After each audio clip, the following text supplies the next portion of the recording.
Okay, so I know that past lives are stories and they're amazing stories. What's your favorite story about your own experience with past lives? Like what's the most memorable one that when people say past life, it's like, oh yeah, that's juicy. Oh, such a cool question. Well, look, the one that jumps out, unfortunately, I don't get as many regressions as I would like to because I'm the teacher and I'd love to have so many more. But I've certainly got some back from when I was a bit younger that do stand out, and I do go into spontaneous past lives sometimes. So that's kind of intense, and we can get to that. But definitely what stands out to me is my first past life regression. As I was in my mid-20s. I'd learnt all about it through the books. I was so excited to see that someone was finally doing it. And then I jumped in and had my first past life regression. So I experienced 3 lives in that session. And the one that's 2 that stand out from that is the very first one. The life itself was, that story wasn't so interesting, but the second one I'll tell you was. So this first one, I was a young boy. I'm just closing my eyes so I can take myself back in there. I was a young boy in a little wooden, simple house in the bush or somewhere, in the forest somewhere. Very simple, isolated place. And my father had come home and he was angry. And as the scenes progressed, he was going to torch the house. He was going to burn the house down, right? Which is what he did. And that was to do with he couldn't find food. He was angry. He did all of the shame, whatever. It was better that we all just go because he can't provide for us. Mhm. So that was all quite dramatic. Now my regressionist is asking me what happens next, then what happens, and then what happens, and the fire coming towards my body. And before I knew it, I was out of my body, and I couldn't give 2 hoots about the fire. She's asking, what's happening with your family? And I'm like, this is feeling so good to be out of my body. And so I'm still as that ego personality, this young boy, and I'm drifting in spirit and realizing what I can do and moving around. And that stood out as the most beautiful, amazing, profound experience, feeling being out of the body.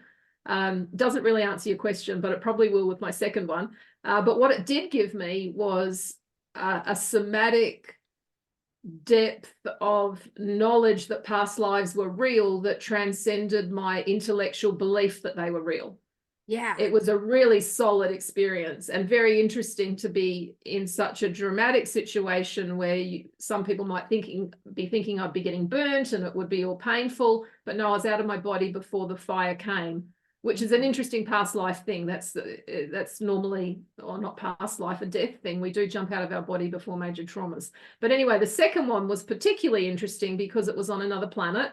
I was a different sort of being.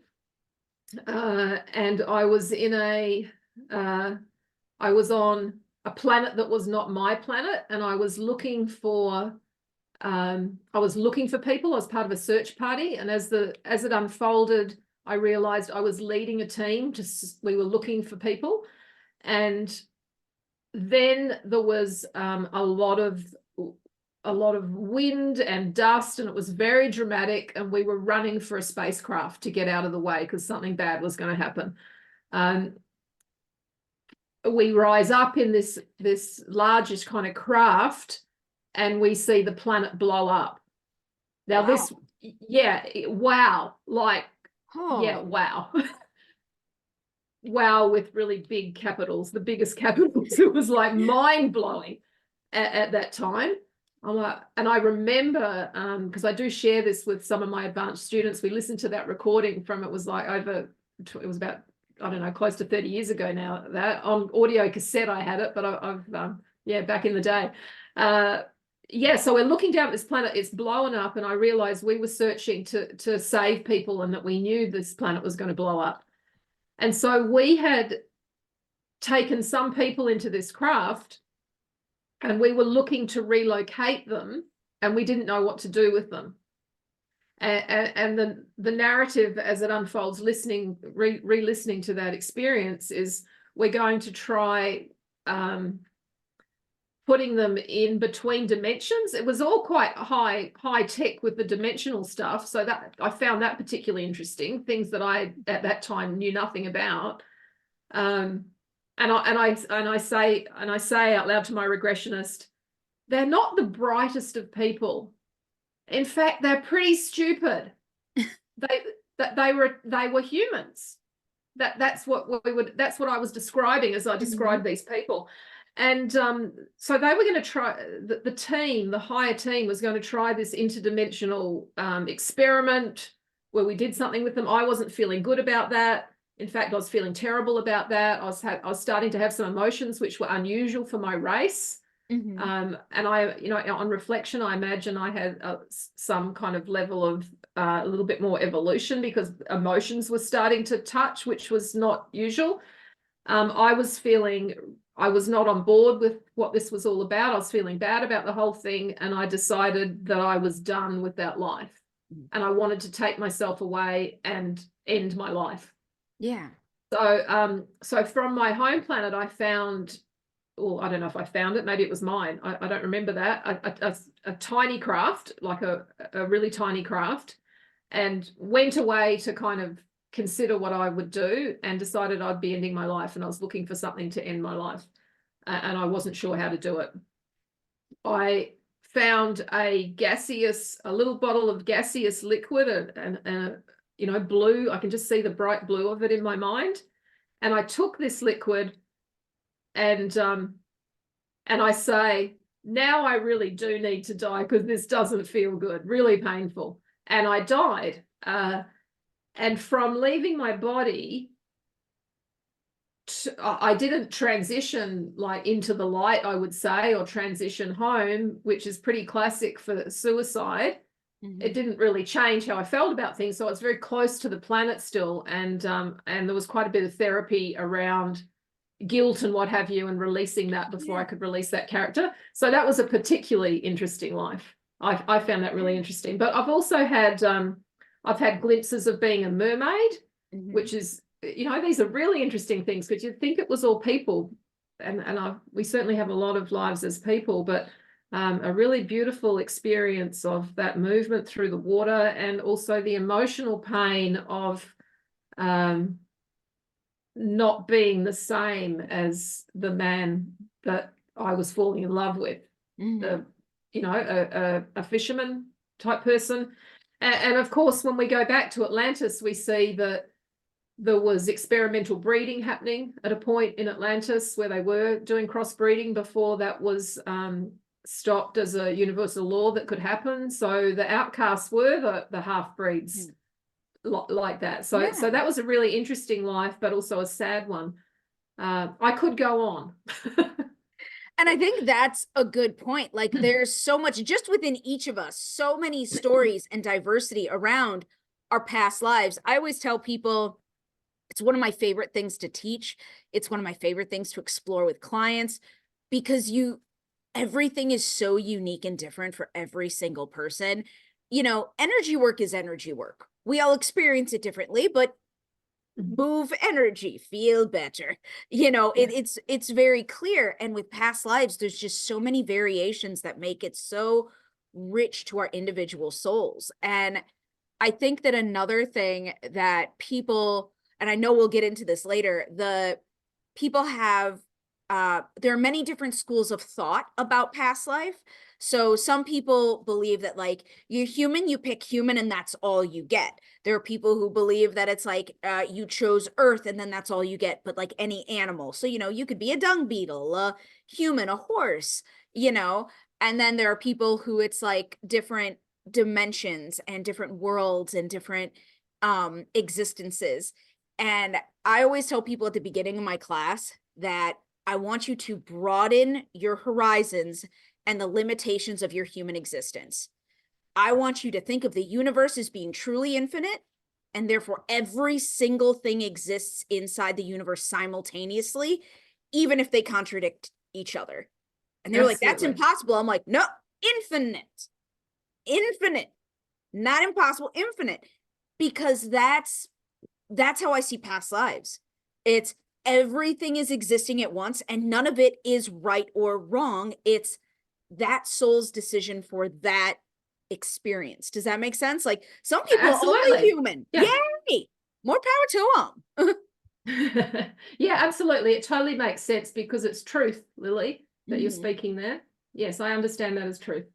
Yeah, and it's some of the like for me, I think the hardest past life that I went into for myself was my first one.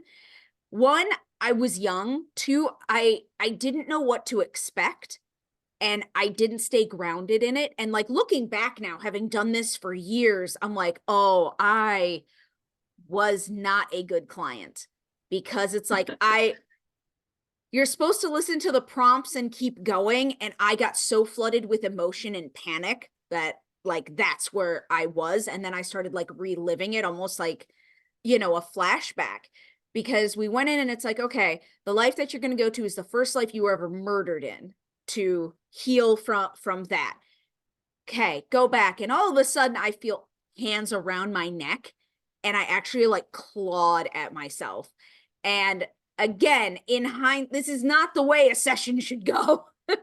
In hindsight, it's like, oh, I needed to do more grounding. I needed to be more present in my body now to be able to have that traumatic of a life to work through. It was nothing against the practitioner. She was wonderfully talented. I just really went off a deep end.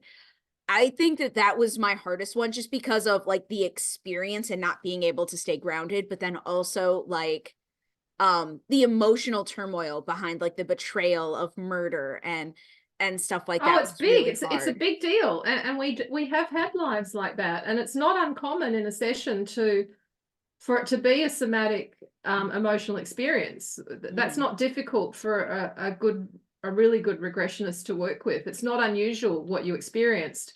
Um, Being grounded in what it's interesting what you say because we need to be grounded in the life that we're experiencing. We don't want to be grounded in our human body actually because that can take away from the experience. So the I would say, I mean, I hear you and Mhm. I appreciate your thoughts about that and I can see what you're thinking with that. I would say, however, I want you in that space because I can work deeper with that and I can work to keep it Yeah. safe around that. So we want big experiences, but going into panic, just for people who are listening who are thinking about doing a regression, you don't need to worry about that because a strong regressionist will have you come down into your body, like you're saying, but into your body as the character. Panic is about thinking. So we come down into a feeling level and then we get a richer depth of healing. Yes, Yeah. and that is, you bring up a good point. The practitioner that you're using should be so thoroughly trained to prevent anything. I don't want to say catastrophic because that's just dramatic, but anything unfortunate or anything traumatic to happen to somebody while they're in past life. Because there are people who I know people who it's like, oh, I took an online course, I read an article, now I'm gonna start seeing clients, and I'm always like, oh, how Yeah. about no? Yeah. How about Yeah. stop? That would be my best thing for you. Stop, get traditional, really good training, and then start slow and work your way up. Um, so Yeah, because yeah, definitely, because yeah, we are working with trauma. So it's no different. Well, of course it is somewhat different, but as far as trauma, it's no different to going back to our traumatic experiences in childhood that need some really solid training to be able to take people back into that yes, without that becoming something that's going to disturb them after the session. We want that cleared by touching it. yes. So it does need some skill. So Mhm. yeah, but in saying all of that, I don't think anything's wrong either. And sometimes we do our learning the tough way, where we do the online course and find ourselves in a bit of a state. And Yes, if you're a light worker and you're heading on that path, that will become rich training for you, even though it's really uncomfortable and difficult, and not the absolutely. not the optimal way to go about it. But it's one way to learn. Yeah. My grandpa always used to tell us as we were growing up, if you have a choice, do it the hard way, not the easy way. And he said, because you will learn far more from the hard way, not Oh, only you about the do. situation, but about yourself. So if you have a choice, do it the hard way.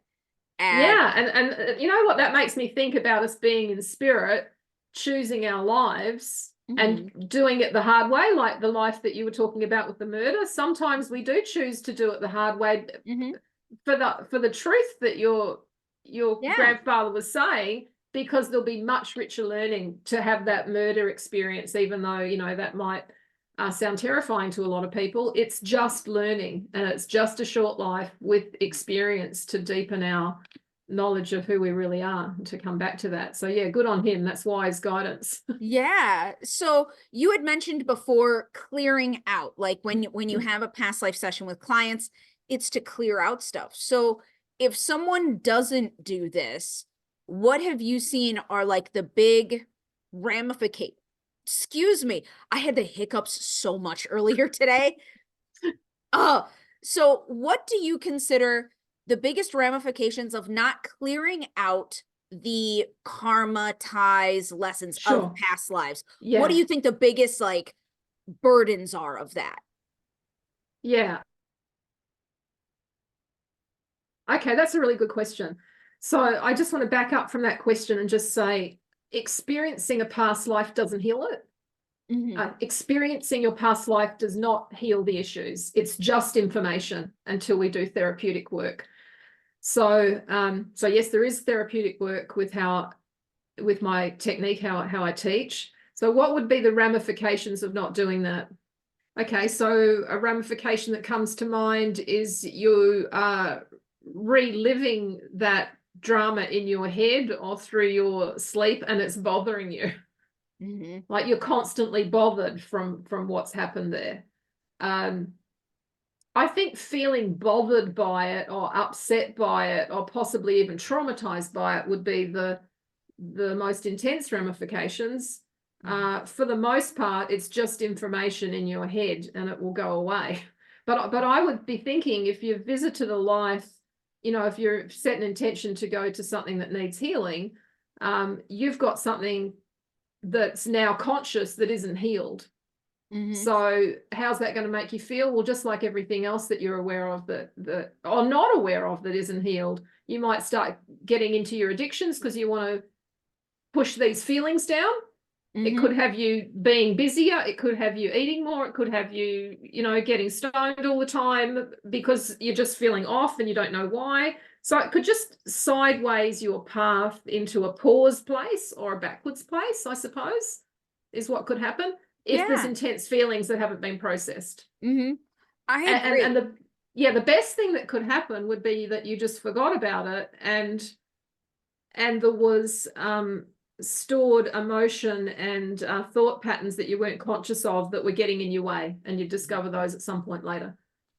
Yeah, I think the most common one that I see is being stuck, like just in stagnant energy or just spinning their wheels. And I think the most frustrating one for people, because as being as frustrated as being stuck is, redoing the same lesson, mistake, paradigm pattern over and over. And they're like, I don't know why it's not changing. And it's like, because it's not from this life, it's from a past life. And here's an interesting little tidbit. I have found that the vast majority of women that I have seen who date the same guy over and over and over again, that same kind of guy, like, hey, he's just got a different haircut this time. Yeah. It is a past life issue. It is from a past life marriage and connection with somebody. And so now they're just bringing that with them into this life. Because so many people are like, oh, I don't have the confidence from my childhood or something like that. And it absolutely can be this life.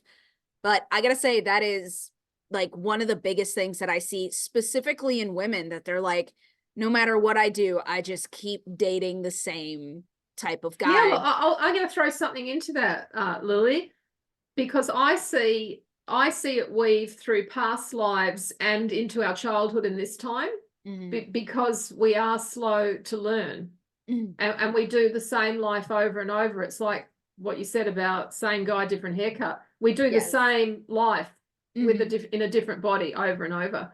But with your clients, what I imagine might be happening a lot of the time is, yes, you've discovered something in the past life with relationships that need to be sorted out. And I'm going to put an and in there, and you've come into this life with the same lessons you're wanting to sort out. So you choose a father that's going to enforce that patterning. And then you're starting to look for, sometimes it's the mother, but often the father in your partners to resolve the past life and the childhood trauma from your father, all the same stuff. Yep. Yeah. All the same thing to heal. And sometimes we have to go to both places. I find I'm often having to do some trauma work in childhood as well as the past life, just to nail all of it. Not every time. Sometimes the past life will sort it out, but sometimes the lesson just flows on over for you to eventually get. Yeah, it's like a Venn diagram. There's a lot of crossover. And past lives are so complex. Like what they mean to us, how they're tied to us, the lessons, the patterns, it's so multiple layers that all interact with each other. And I think that that's a big thing that people don't understand about past life work, and just viewing your past lives, just experiencing them, is that it is a complex thing. I feel like a lot of people are like, oh no, it would be like watching a movie. And it's like, this is not Moana. This is this is totally different experience. And that misconception can be really detrimental to people when they come in and they think it's going to be easy or simple, or it's a one and done. Like, oh no, there's got to be only one past life that's a problem. Then I'll see that and be fine. Like those things. What is a huge misconception that people have that you've come across about past lives? A huge misconception. Well, the one I've already spoken about, actually, probably the biggest one for me is that seeing a past life heals it, which I've already spoken to. It doesn't. It's just information. Another is that they're going to experience it like a movie, that it's going to be like going to the movies. It's just going to be all laid out in front of them. But in actual fact, only, 50, 60 so % of us are visual and get the information visually. And a lot of us get the information with other senses, the feeling senses and the knowing senses. So a misconception is I need to be able to see it for it to be real. So we need to teach people that information like visual is only because of our human eye experience. It's just what the ego is used to. It's only one way of perceiving. So that's a misconception. Definitely a misconception is that was all my imagination. I made it all up. That's super common. And again, that's another ego issue. And the reality is it is imagination. It is from the right brain, yet we've been conditioned that imagination is pretend and fantasy. Our education system, how our parents were raised teaches us that generally, yet we don't understand that what imagination really is. It is the right brain connecting to everything. So when people say it seems like I just made it up, that's because it is similar to that and it's coming from the same part of your brain. So thinking it's the imagination is common.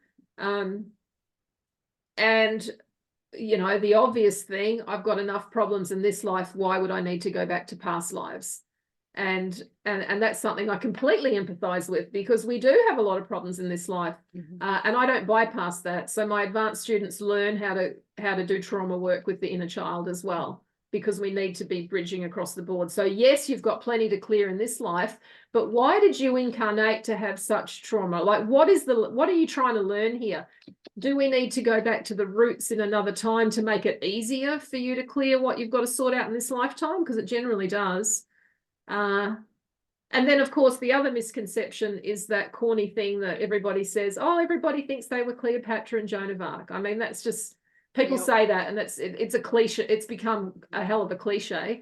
But there was a period of time where people were tapping into, because we can tap into other people's lives as well. We can tap into another life to have that symbolic experience for our healing. So, and it's likely that numerous people did that for some kind of gain to pretend they were that anyway. So, you know, I don't Yeah. take any of that seriously. So yeah, that's my answer to that cool question. Yeah, I think misconceptions run rampant with past lives specifically, and most spiritual and new age and metaphysical topics. There are lots of misconceptions. Um, the last one that you said is the one that I used to have the hardest time with, because I am a sassy little person. And so I I I was Shakespeare. No, you weren't. No, you weren't. Sit down. No, you weren't. And it came a lot from my experience when this came up, is that it was a lot of ego. It was not like authentic experiences. They were like, well, it was this mindset that so many people had. I have to be someone important for my life to matter. I have to be Googleable for the past life to be real or matter. And that is not the case at all. So I have this part in my class where I go, you are not special. You are not important. You shit in a bucket like the rest of us and you had crappy teeth. That is real. And you also were amazing and unique and fabulous and enriched with all of these experiences. But how horrible to tell your soul who had this experience that it doesn't matter, because you can't Google you from a past life. And everyone's like, oh, and I'm like, yeah, so can we all just stop? I had one lady tell me that her dog was the incarnation of Shakespeare, and her and her dog collabed to write a book. Let me tell you what. That was not a good book. No, no, no.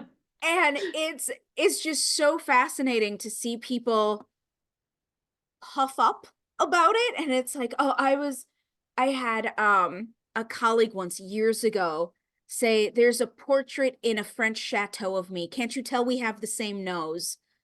And I was like, not necessarily how past lives work. Same nose. I dare say when you were a mermaid, you did not have the same nose. I'm just gonna throw it out there. I don't know about you, but that's one that for many years when I was teaching this class actively and seeing a bunch of clients about it, that it really became like a almost butt heads with some people. And the positive of that is I learned who I could help very quickly with past lives. Because if the only thing they wanted to talk about is how special and important they were as Shakespeare, I was like, this is not going to work. But yeah, then and you can totally see why it puts so many people off. Oh, past lives, what a load of what a load of rubbish. Yes. With so many people. Yeah, there was definitely a period where that was sort of infiltrating around, I guess. So yes, that happens, but I'm not so interested in that anymore. Yeah, I'm glad that it doesn't happen as much now. And like with classes and clients, I always preempt it now with the little speech about bucket poop. So it makes it a lot easier to deal with people. I think past lives, some of the coolest things that I do in this life are because of things from past lives. Is there anything like that for you or your clients or anyone that you've experienced? Like, what's a cool story of, like, because we've talked about the hurdles and the hardships, but what are some, like, this is cool? Yeah. Well, unfortunately, my work is therapeutic, so I am looking for all the not cool stuff. Yes. Although I think there's room. I've been talking with a friend recently about creating a slightly different way of working to pull out skills and talents from past lives and integrate them in now or wake them up. But away from all of that, I mean, definitely when we're looking at past lives, we're bumping into skills. And because my clientele is, I work with healers, so I've got a slightly different, I'm not really with the general public so much. So because I work with light workers, I tend to get a lot of witchy lives. Yeah, I get a lot of, witch lives, where there's been great skill in energy healing or herbal healing. So there's some beautiful skills that get kind of awakened and also validated for what the clients are into today. Also, I'm thinking of numerous lives back in ancient civilizations where there's the ability to be able to communicate more easily with nature, even some tribal lives. I mean, I tend to get that sort of thing because my clients are healers. That's not everybody's path. Yeah, so waking up the ability to communicate across dimensions and to do all sorts of cool metaphysical stuff that was more common back in maybe Atlantean or Egyptian times. Things that are not so common now, that can wake up that part of the brain and start to bring that back on board again. But yeah, I don't have any stories, unfortunately, for you where I've focused completely on that to bring that through. But yeah, we definitely bump into some skills, leadership skills, totally. I mean, just with the nature of the sort of clients that I'm working with. But yeah, we could target in particular, absolutely, with hypnosis, we can target in particular to go searching for that and bring that forward. So it's exciting to know that we can do that if that's where our intention is. Yeah, it's a lot of fun. I love the skills and discovering them and working with them. I had a client who is a best-selling author, and we worked with her past life, and she was a kill for hire, like human. Assassin is a fancy word, but it was not a fancy time. And it was so interesting because his story, his life was just so not what you would expect. And the message that came through at the end was he wanted to be immortal. Like that's what he wanted. And then it was, well, will you like it to have it come to completion, to be at rest, to be at peace or whatever. It was, write a book about him, his life, and they're best-selling author. And so it made it into one of her book series. He is a main character in one of her book series now. Oh, how wonderful for you. That's great. And it is completely depicted perfectly, except the time frame. Her books are present day, not the olden days. They're not period pieces. So besides that, it was super cool to be like, oh my gosh, this is something that you're taking into the present moment to help you. And I love that. It's so fascinating. And most of my clients, like you said, most of your clients are the professional light workers, the practitioners, and most of my clients are entrepreneurs and multimillionaires. And so you bring up a really good point that depending upon who you are, your purpose and like your focus of your past life will be different. Because for most of my clients, it is like, well, yes, we want to go in, we want to experience it, then we want to heal, but also we want to take whatever we can to learn from, to be able to bring it with us. And for me, a big one is, you will find this absolutely ridiculous, but it works. And so I'm happy. I started my business, and believe it or not, I am horrible at business. I am not good at it. I find it to be gross. I do not like selling. I do not like marketing. It makes me feel like a used car salesman. It's not good. And everyone told me, but that's what you have to be to have a business. And I did a bunch of past life work. And in one past life, I was a New York City whore. And in another past life, I was an upscale madam. And so sex was never taboo. I'm very comfortable with it. I'm a very body positive person. But so I started saying, before I go into any meeting, any networking, any event, I walk in and I'm like, I'm the best whore in this place. And I know it. I know that I'm a good whore. I know that I can satisfy you without a shadow of a doubt, and I will get paid before you finish.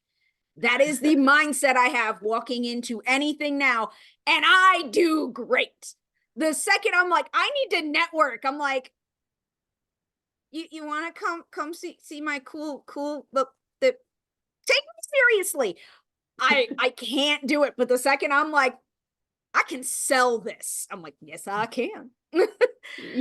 So you just fully pull in that energy. That's awesome. And so that's great. That's something I learned from a past life, because you don't know. And it's not for everyone. Like, those are my personal experiences. And I've worked with lots of business owners who are like, I hate selling, but I want to sell. And I'm like, you don't want to sell. What do you actually want to do? And through like past life and intuition and everything, I've met so whore, and totally fine with it. I've met an educator, And I've also met a headmistress, like the head of a school type energy. And Yeah. it was so interesting because one of my clients, once they stopped selling and just started educating all the time, their sales went up 30%. Like without changing Mm-hmm. anything else. They're like, I never sell again. I'm just going to educate. And I'm like, do it. And then people will buy the knowledge and then the product. It was like Yeah. lotions and candles and stuff like that. And it was, they stopped selling and just started educating, and it changed everything for them. So sometimes the things that we need to do is, it is for me a huge positive about past lives is like tapping into those skills Yeah. individually. Yeah. Because if someone said you have to be a teacher, I'd be like, I don't wanna. No, thank you. Yeah.